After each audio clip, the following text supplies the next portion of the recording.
9 pagi ya. Kita sudah nyampe di kampung Cihelang, Cisewu, Garut. Saya berangkat jam 5.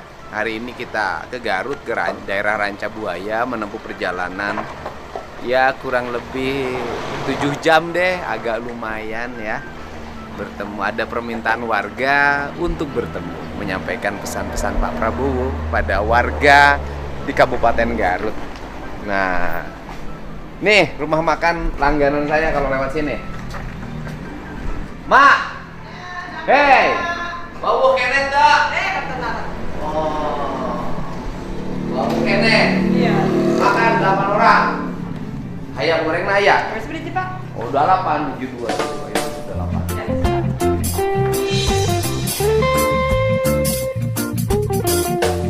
Pegawainya sorangan. Iya. Kemana pegawainya? Lagi istirahat. Pak. Ini ayamnya diungkep pakai sulu, diungkep kan? Iya. Setelah diungkep digoreng. Iya. Jadi enak itu karena diungkep dulu. Iya. Bumbu-bumbunya dimasukin dalam ungkeban. Iya. Nah, dalam ungkeban nih, bumbunya naon wae, Bu? Oh, koneng, ketumbar, bawang putih. Oh, koneng, kunyit, Iya. ketumbar, Iya. bawang putih. Iya. Wah, ya. Pakai kuya, Iya. kasih gula. Iya. Ungkep. Ayam goreng pagi-pagi. Dan ini adalah seorang ibu. Nah, ibu punya anak berapa? 2. Yang satu, Yang satu udah kerja yang bung itu baru selesai S1 Telkom. weh, dari rumah ini, dari jualan ini lahirlah S1 Universitas Telkom. Iya, Bandung. Bandung, jurusan apa? Komunikasi. Komunikasi. Sekarang udah kerja. Belum lanjut S2, Pak. Waduh, langsung S2. Ya. S2, bro. Udah. Nih, ibunya begini. Anaknya S2. Keren. S2 jurusan Komunikasi digital. Komunikasi Digital. Biayanya di mana S2-nya? Ya, dari hasil begini, Pak. S2-nya masih dibiayai oleh ibu. Kan ini, Pak, beasiswa. Beasiswa dari? Ya, dari Telkom. Oh, dikasih beasiswa dari Telkom S2-nya. Iya. Jadi sudah nggak ngasih duit lagi? Masih cuma setengah. Setengah berapa, Bu, setengahnya? Kan restoran 8, tinggal 6 juta. Semesternya 8. Iya. Bukan setengah tuh, tinggal 6 juta mah. 3 Iya. per 4. Ya, 6 juta. Oh, jadi Telkom ngasihnya diskonnya 2 juta. Iya. Nih ibu dari gini. Ibu ngirim anak biaya per bulan ketika Universitas Telkom berapa sebulannya? Ibu ngirim Kalau untuk makan 2 juta, Pak. per bulan 2 juta itu Iya. cukup. Kalau kurang tambah lagi. Itu rata-rata per bulan berapa ibu ngirim? Ya, 2,5 3 juta. Oh, 3 juta per bulan. Dari hasil nggak goreng ini, enak ibu laki-laki. Perempuan? Oh, perempuan. Suka bantuin masak nggak? Wah, bantuin masak. Per bulan ngirimin 3 juta. Biasanya kampung naon, Bu? Cihelang tadi. Desana? Ngalimu. Desanya Linung. Nih, ibu. Dan sekarang kalau cerita ibu, ada lagi tuh. Ibu lahirkan anak tak berakhlak adalah dosa besar bagi negara.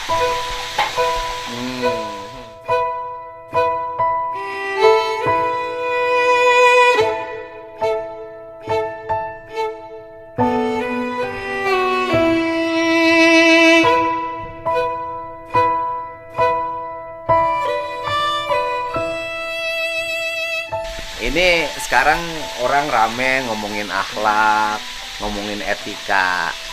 Jadi begini. Nih, ini ada main bola nih. Ada main bola. Nah, ketika sedang main bola, kan macam-macam trik permainan dilakukan agar satu lawannya terkecoh, dua lawannya menjadi emosi, yang ketiga lawannya bisa dikalahkan. Nah, ketika main bola itu, gitu kan, ketika main bola itu, maka bisa jadi orang lari kencang, namanya juga spekulasi, lari kencang, jadi offset. Tetapi kan lebih baik lari kencang, lebih dulu menuju area pertahanan lawan daripada main bola kerjanya duduk sambil tidur. Kan bisa jadi, tetapi harus melakukan itu karena juga tugas pemain. Lagi main bola, kadang-kadang sliding tackle. Ada yang sliding tackle-nya diperbolehkan, bisa jadi kadang-kadang melanggar. Kalau melanggar kan dikasih kartu kuning. Nah, kalau terus-terusan melanggar bisa kartu merah. Lagi main bola, kadang-kadang sambil ngocek-ngocek bola, ya kan, bikin gerakan-gerakan yang membuat lawan menjadi emosi. Nah, itu kan ketika main bola.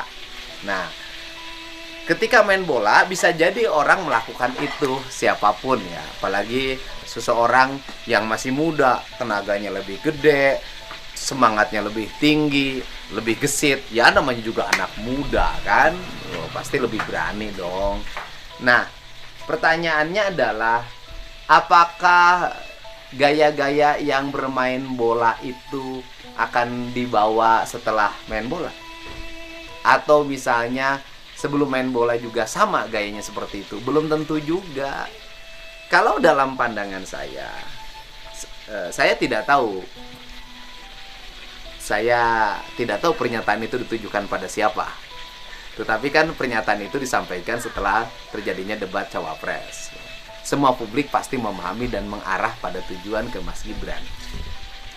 Malah saya terbalik loh melihat Mas Gibran ini. Dulu saya udah ngomong secara konsisten bahwa justru terbalik. Saya tuh bangga loh terhadap Mas Gibran ya. Bangganya apa? Kalau saya kan lahir dari orang biasa ya. Kalau saya lahir dari orang biasa, gayanya seperti ini ya. Ya sekarang pakai jepit, tapi kadang pakai sepatu juga, kan tidak selamanya begini. Gayanya seperti ini, terus makannya seperti ini, ya wajar. Saya lahir dari orang biasa. Saya bisa mikul-mikul, wajar. Saya juga dulu tukang mikul. Saya bisa nyapu, wajar. Dari dulu tukang nyapu. Orang saya lahir dari keluarga sederhana, keluarga yang hidupnya berat banget, pas-pasan. Nah, tapi kalau Mas Gibran itu kan berada pada sebuah posisi level keluarga yang relatif sangat mapan. Apalagi saat ini sangat mapan banget, anak presiden loh. Nah, kemudian dia itu tetap menggunakan etika Jawa loh dalam hidupnya. Hormat, salam, sungkem sembah, ramah. Dan ketika di Solo dia memimpin menurut saya baik. Gaya-gaya kepemimpinannya baik. Kemudian pola-pola gaya-gaya dalam kesehariannya sama dengan umumnya masyarakat Solo, ya sederhana menurut saya. Tidak gila hormat. Dia menyesuaikan hidup dengan lingkungan pergaulannya. Justru saya bangga loh pada Ibu Iriana yang bisa melahirkan anak-anak yang seperti Gibran, seperti Kaisang, terus kemudian seperti Kahiyang. Artinya bahwa ini kan pola pendidikan keluarganya baik. Ini pola pendidikan ibunya baik dalam mendidik etika dan budi pekerti. Nah, kemudian kalau dianggap bahwa taruhlah misalnya pernyataan itu bukan ditujukan kepada Mas Gibran misalnya, ditujukan pada siapapun yang bersifat umum, seorang ibu yang melahirkan anak tidak berakhlak, tidak beretika dan tidak beradab, itu dosa. Loh, andai kata pertama persoalan siapa yang dilahirkan, kita kan tidak bisa milih. Lahir di siapa, kita tidak bisa milih. Yang kedua, ketika anak terlahir, betul bahwa orang tua memiliki peran pendidikan yang sangat besar bagi anak-anaknya. Bahwa anak tumbuh dari pendidikan orang tuanya. Tetapi tidak semua juga loh anak-anak yang mendapat pendidikan baik dari keluarganya, dari orang tuanya, apalagi yang jumlahnya banyak, semuanya itu sama karakternya, semuanya juga akhlaknya sama, semuanya budi pekertinya sama, semuanya moralnya sama. Kadang ada juga yang pendidikan orang tuanya baik, jumlah anaknya misalnya banyak ataupun sedikit, yang anak itu ternyata tidak, pendidikan orang tuanya tidak kena, tidak bisa, karena misalnya dia punya karakter yang sangat tinggi yang menjadi bawaan dalam hidupnya. Bahkan dalam konteks cerita agama, Kan banyak juga tuh yang ada juga, bisa dibilang banyak ya, yang suaminya, istrinya ternyata tidak bisa beriman. Ayahnya, bapaknya tidak bisa beriman. Bapaknya bisa jadi anaknya tidak bisa beriman. Nah, apakah kemudian ketika ayahnya atau ibunya melahirkan anak tidak bisa beriman, kemudian lantas ibunya menjadi berdosa? Menurut saya tidak.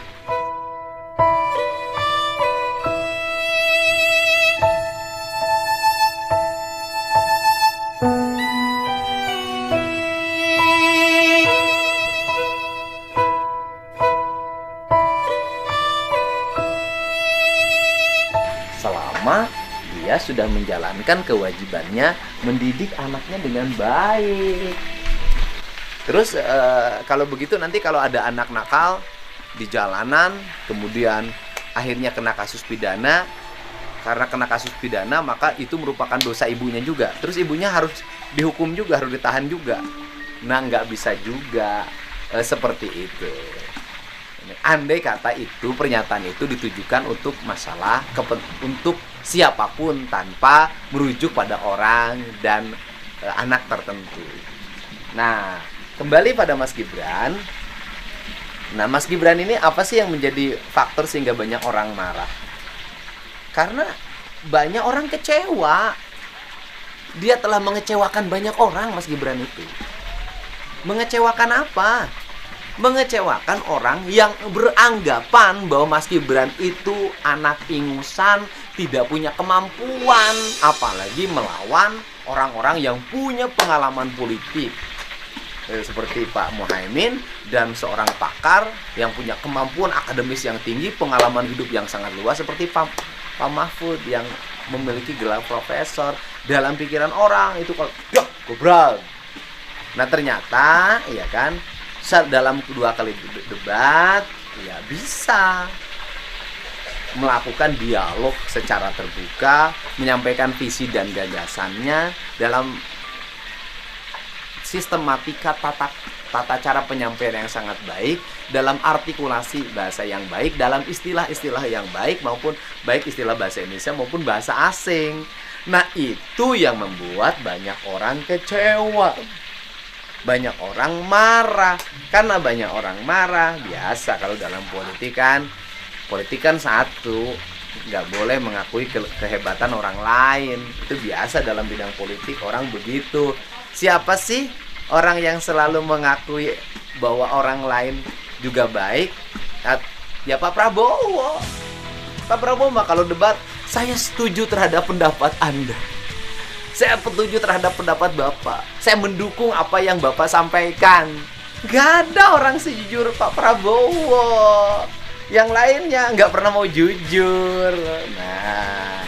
Nah, ini nih Mas Gibran ini problemnya adalah membuat orang kecewa karena prediksi orang menjadi batal gara-gara pernyataan Mas Gibran. Begitu masalahnya, Ma, Bu. Ya. Lu abdi digoreng pakai minyak goreng abdi. Ya. Minyak kelapa. Ya. Nah, coba ini pasang, dipisah. Iya, di dia pasangkeun. Oh, kotor. Wow. Udah garing itu. Udah garing. Udah garing nih. Jadi, kan anak-anak yang baik, anak-anak soleh bisa jadi lahir dari seorang ibu yang baik yang seperti ini.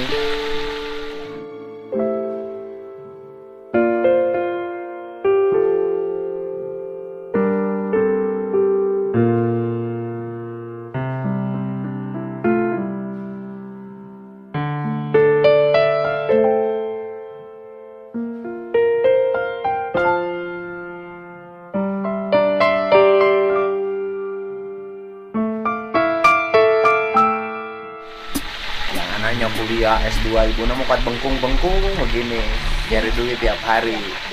Ya demi anak. Ini kan patut kita kagumi ya. Gitu, demi anak ya kan, kayak ibu ini nih. Si ibu nama tidak menikmati apa-apa dari pagi sampai sore, menghabiskan waktu jualan.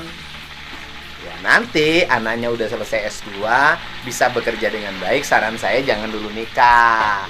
Ya kan? Saran saya, ibunya dibahagiain. Cara ngebahagiain ibunya bagaimana? Warungnya dicat, dirapihin, toiletnya ditata, tempat jualannya dibikin orang betah kalau lewat karena makanannya sudah sangat enak. Karena kalau buru-buru nikah, harus kewajibannya menjadi kewajiban pada istrinya, ngebantu orang tuanya menjadi lupa, atau istrinya nggak kurang begitu sayang sama mertuanya sehingga kalau duitnya keluarin manyun buat orang tuanya. Ini mah saran. Oh, kan keren banget. Jadi nu abdi mah minyak gorengnya itu aya keneh teu? Udah ini minyak goreng punya bapak. Oh, ini sudah punya abdi. Iya. Oh, udah mantep dong. Jadi sudah layak dimakan belum? Bentar lagi. Sebentar lagi. Tak kedeung deui. Jadi ini mau bikin tuh, jangan digorengin di sini. Itu. Anaknya namanya siapa Ibu teh? Dinda Sela Aditya. Dinda Stella Aditya. Sekarang tinggal di Bandung. Lagi di sini Pak, liburan kan semester. Oh, lagi semester. Lagi liburan semester. Iya. Lagi di mana? Ada istirahat. Oh, lagi istirahat. Istirahat. Gitu. Kita sekarang nunggu ayam goreng. Untuk itu, ya, kita sekarang tinggal nunggu debat capres yang ketiga. Kemudian setelah itu kita akan melaksanakan pemilihan presiden dan pemilihan anggota legislatif tanggal 14 Februari. Kita berharap seluruh keriuhan ini akan berakhir dan pernyataan-pernyataan yang seperti tadi ya kita tanggapi secara santai saja. Cuman kita memberikan sebuah penilaian terhadap sebuah pernyataan. Karena kalau sudah seperti ini, orang yang tidak suka ya tetap saja akan mencela. Orang yang suka akan mendukung. Bayangin aja loh. Sekarang mah kalau kan misalnya postingan kayak saya postingan ditangkep ibu-ibu sudah bukan zaman sekarang. Ya lang ya, dari dulu kita ditangkep, dipeluk-peluk, ya gimana kita tidak bisa menghindari. Saya pernah dicium sampai saya minta maaf sama suaminya malah ketawa-ketawa. Nah, itu kan semuanya riang gembira. Tapi kan karena politik langsung Deddy Mulyadi itu tidak punya adab, itu bukan muhrim, terus segala macam disebutin. Padahal kita hanya canda-candaan aja gitu, kayak ibu-ibu meluk, terus ibu meluk sambil segala rupa sambil saya senyum-senyum, artinya bahwa dalam diri saya tidak ada emosi yang bersifat birahi apapun. Tapi karena politik, karena lagi tidak suka sama saya, karena saya dukung pasangan 02, langsung kalau disebutin. Biasa aja. Nanti gimana? Nanti kalau sudah beres pemilu juga biasa lagi. Kan biasa kalau lagi nonton main bola. Wow. Nah kan segala dibenci banget. Orang lagi main bola, orangnya lagi main. Makin bagus mainnya, makin membenci penontonnya. Ingat loh. Jadi kalau hari ini banyak orang yang terus nyerang Mas Gibran dari pendukung paslon lain karena Mas Gibran mainnya bagus banget sehingga membuat banyak orang yang marah, yang kecewa, disangkanya mainnya akan jelek, ternyata mainnya jadi bagus, jadi orang marah gara-gara main bagus. Untuk itu, karena Mas Gibran main bagus, berarti Mas Gibran itu terlahir dari seorang ibu yang bagus, yang bisa mendidik Mas Gibran sehingga mainnya sangat bagus. Ya, mainnya bagus, membanggakan kedua orang tuanya dan membanggakan kita, para pendukungnya. Tapi di balik itu, Mas Gibran di luar panggung, di luar lapangan arena sepak bola adalah sosok figur yang ramah, figur yang sopan, figur yang sangat mengerti etika budaya, dan figur yang selalu menyayangi sesama.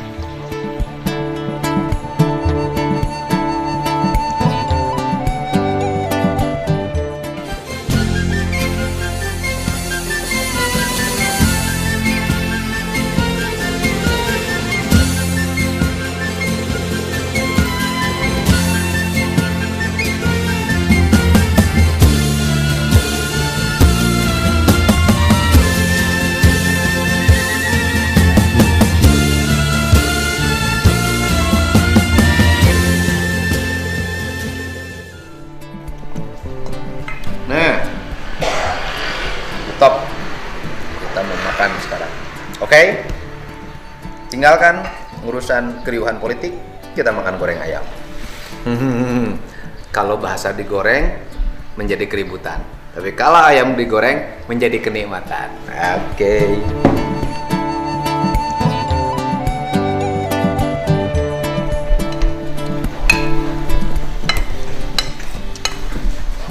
Kalau di luar makan nasi beginian, kalau di rumah nasi merah timbel, tidak boleh di tempat yang begini.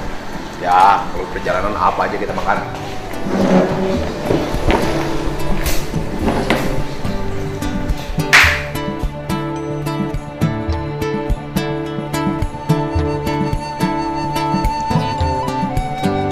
Saya bilangnya cowok, ternyata yang mau S2 itu cewek. Makanya saya bilang jangan dulu kawin, nanti bininya belum tentu sayang sama ibunya.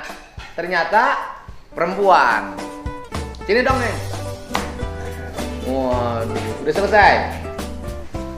Proses, Pak. Proses apa kamu? Proses pacaran kali. Oh. Jurusan apa bener kata Mama tadi? Betul. Betul, jurusan S2 Ilmu Komunikasi. ilmu komunikasi. Jurusannya? Ilmu Komunikasi. Jurusan ilmu komunikasi. Komunikasi digital. Itu yang satunya Digital Public Relation. Oh, digital public relation. Apa itu digital public relation? Jadi itu pengembangan dari hubungan masyarakat yang biasa menjadi digitalnya, Pak, versi digital. Ini kayak gini nih. Human relation aku ngomong nih. Human relation kan menjelaskan dalam bahasa verbal. Betul. Nah, kalau digital human relation digital human relation artinya komunikasi digital itu menjadi bahasanya bahasa digital. Betul. Tampilan ke publiknya pesannya melalui lewat apa? Biasanya menggunakan media-media baru ya, Pak, seperti misalnya sekarang ada internet, bisa lewat Instagram, YouTube dan lain-lain seperti itu. Oh, melalui media digital. Betul. Tampilannya itu dalam bentuk apa? Yang tren sekarang. Seperti mungkin kalau kita bilang di perusahaan ya, Pak, dulu press release atau itu biasanya dimuat di koran-koran. Sekarang press release ada via web dan lain-lain. Iya tahu, saya juga press release bikin WA, saya juga tiap hari Iya. bikin. Enggak, maksudnya gini loh. Tampilannya kan kalau press release bahasanya kan bahasa tulisan kan. Gitu loh. Kalau pernyataan di YouTube, di Instagram, pernyataan-pernyataan lisan di berbagai perangkat media digital lainnya, saya juga jalanin tiap hari. Ini kan lagi public relation juga kan. Iya. Nah, public relation dalam komunikasi digital selain bahasa itu diajarin bahasa apa? Disampaikan ke publik. Biasanya kita menggunakan bahasa yang formal dan informal itu terserah. Enggak, tampilan bahasanya. Kan bahasa ada yang ditulis, ada yang tampilan dalam bentuk desain gambar. Maka adalah jurusan desain grafis. Ya kan? Sekarang kan orang nangkap pesan kan tidak suka tulisan. Sukanya dalam bentuk gambar. Visual kan? Dalam bentuk visual. Lahirlah desain grafis itu kan. Tapi desain grafis sekarang kan ada teknologi baru. Ya. AI. Nah, berarti kan AI itu aplikasi kan? Betul.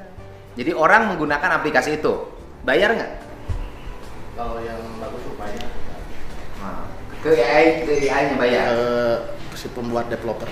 Ya, apa namanya teknologi itu? Oh iya tahu, saya juga bayar ke yang bikinnya. Maksudnya ke aplikasi itu bayar nggak? Bayar sih Pak, karena ada fitur-fitur. Ya, fiturnya artinya kita bayar nggak ke pencipta hak paten Bayar. AI-nya. Bayar. AI-nya. Iya. Yang nyiptain AI siapa sekarang? Banyak developernya sih, Pak. Banyak. Enggak, artinya penciptainya, teknologinya. Kebanyakan developer. Tergantung nama aplikasi. Oh, tergantung nama aplikasinya. Gitu. Sekarang pakai itu kan? Lebih ini lagi kan? Iya. Desain grafis jadi nggak laku dong kalau ada aplikasi itu. Belum tentu juga sih, Pak. Belum tentu. Iya. Oh, tetap pakai, tetap digunakan, tetap dipakai juga. Iya. Karena tidak semuanya orang pakai aplikasi itu. Betul. Oh. Ini gimana kalau nih sebagai orang yang anak cantik, tapi bilang cantiknya jangan lihat ke sini ke sana. yang lulusan komunikasi digital, warungnya nih gimana warungnya nih? Mungkin ikutin perkembangan zaman juga ya, Pak, seperti mungkin nanti diiklankan via Enggak, Instagram. warungnya ditata dulu sebelum di iya, Instagram. Kan ternyata penghuni warungnya cantik banget. Cantiknya juga pakai banget loh. Cantik banget penghuni warungnya. Kamu jangan cengeng-cengeng. Ya, kamu ini kenapa kamu Made? Kamu kenapa keringetan? Adik angkatan Pak, bawah. sama-sama Telkom. Oh, kamu tulisan Telkom. Kamu tulisan apa, Dek? Sistem komputer. Sistem zaman dulu. Tahun berapa kamu lulus? Nggak lulus Pak. Nggak lulus. Made itu dulu nyuruh foto saya ketika jadi bupati. Selesai jadi bupati aku ajakin, dia nggak mau. Sekarang pengangguran nyari saya. Tapi kenapa kamu lihat perempuan cantik keringetan? Grogi Pak. Groginya kenapa? Kamu kenapa keringetan? Enggak Pak. Oh, tadi dari air ini mah Pak. Keringetan lain. Nah, saya kan tahu kamu. Kamu kalau lihat cewek yang bagus-bagus langsung ditaksir, tapi rata-rata nggak ada yang mau. Rata-rata gagal. Waduh, kalau lihat yang cantik langsung itu satu jurusan dengan saya. Nah, ini nih warung kan kuliah nih. Aku motivasi anak-anak muda dong. Kayaknya warung ini kalau didesain kemudian nanti bisa membangun kesan yang lewat. Kalau lewat ke Cisewu pasti mampir deh warung ini. Kan kayaknya keren deh kalau di kaki gunung gitu. Iya. Kan mahasiswa bisa ciptain dong. Bisa nggak? Insya Allah, Pak. Iya, mahasiswanya glowing banget. Warungnya nanti glowing. Karena ini langganan saya kalau lewat. Iya, Pak. Kalau lewat, saya pikir tadi laki-laki. Nah ini kalau nih punya warung nih sebelum Bika merancang perusahaan dengan komunikasi digital. Nah kalau mempromosiin warung, viralin warung sekarang gampang. Tetapi bagaimana setelah viral itu orang tetap datang lagi. Ini kan banyak sekarang peristiwa nih. Orang warung-warung diviralin. Setelah viral, orang nggak datang lagi. Iya, Pak. Orang nggak datang lagi karena warungnya tidak mengesankan. Nah, gimana nih caranya warung ini karena anaknya S2 nih di Universitas Telkom menjadi warung yang berkesan? Mungkin kita mulai dari citranya dulu, Pak, luar dan dalam. Nah citra luar gimana nih citra luar nih? Kalau- Karena saya lagi promosi warung ini loh. Nah, citra luar gimana? Mungkin kalau dari luar kita lihat dari eksteriornya dulu, Pak. Eksteriornya harus ditata. Ya, nanti Terus? ditata dulu. Mungkin Interiornya dari human research-nya, Pak. Oh. Mungkin dari pegawai-pegawainya, mungkin saya sendiri dan kenapa? Gini. Ini kan ini jualan ayam goreng di warung ini bisa mengantarkan anaknya S2 di Telkom. betul, Pak. Masa anaknya yang S2 Telkom tidak bisa membranding warung ini menjadi bisa melahirkan generasi baru yang lebih hebat lagi. Kalau saya ini kan sudah punya modal dasar warung nih. Daripada kerja, mending warung ini diurus. Iya. Kerja di warung ini. Bener nggak, Bos? Betul Pak. Yang jualannya ini anak muda masih gadis viral, Pak. Wah, pasti Pak. Kan? Ini jalan menuju arah Cisewu, Garut. Indah kan pemandangannya. Warung ini posting yang jualannya cantik, di branding warungnya, ngantri tiap Sabtu Minggu.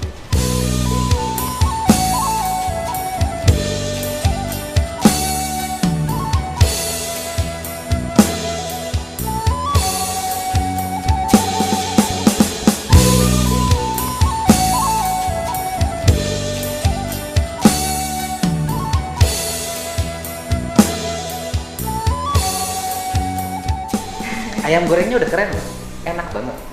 Alhamdulillah. Sambelnya juga enak banget. Suka nyambel nggak? Suka. Suka? Iya. Bisa. Bisa. Tuh. Kamu mau minta disambelin nggak? Boleh Pak. Hah? Kamu minta dimodifikasi sambal nggak? Boleh Pak. Kamu udah kawin belum? Belum. Punya pacar belum? Udah. Oh ada. Ada. Siapa pacarnya? Di Purwakarta Pak. Ada. Perempuan? Perempuan. Normal? Normal. Siap. Ini sambalnya enak. Ini sambalnya enak banget. Kayaknya nanti kita kalau kesini yang jualannya S2 nih warung ini keren nih. Ini di atasnya pakai injuk, didesain menjadi warungnya Sunda banget kaki gunung. Oh, seneng saya kesini. Iya, Pak. Ya kan? Keren. Jadi sekarang udah daftar S2-nya? Sudah, Pak. Di Telkom juga? Iya, betul. Wisudanya kapan? Untuk wisuda S2 mungkin sekarang masih semester 2 kan, Pak? Sekarang udah S2? Sudah. Oh, dikira baru mau. Sudah, Pak. Jadi saya dapat beasiswa. Jadi pas saya semester 6 S1, saya sudah langsung dapat beasiswa S2 ini jadi fast track. Berarti pinter dong sekolahnya? Bisa dibilang. Oh, Alhamdulillah, pinter Pak. dong dikasih beasiswa S2. Kalau saya hari ini tidak lagi pengen beasiswa. Saya hanya ingin makan pakai beas berem itu aja. Wah, enak gitu Pak. Iya, kesini nggak dapat beas berem. Kedua nih, gini kan, di ke depan nih. Kalau makan warung ini nanti nasinya nasi akel, kan itu bagus tuh.